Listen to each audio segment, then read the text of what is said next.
as I come round here, suddenly this 3D image comes up into view out of nowhere.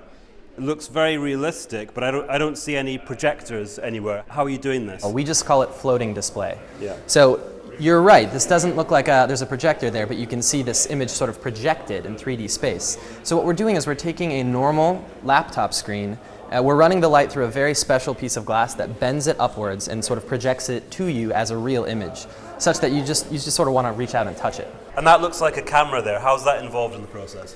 That's right. So this is actually a depth camera, and this can see in 3 dimensions, which you can actually see on the screen right now. So you can see as you reach out, it sees your hand, it sees your torso and your head, and you can actually use your body then to interact with this projected 2D display. If I want to touch it like this, first of all, it takes a bit of a while to register, to change. So that's actually on purpose. That's a user experience feature that prevents the accidental pushing of buttons. So you sort of have to hover your finger over it for a second to make sure you're not doing anything accidentally. In what way could this be used in our lives, in the real world? It could be used as a display for a kiosk in such a way that you're not touching an actual screen, so it's actually quite a bit more hygienic.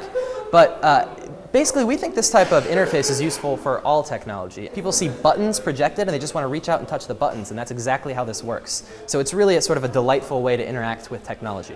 Is it accurate enough though? If it was, for example, being used at a bank machine to take money out, you really want it to be accurate and not a frustrating experience.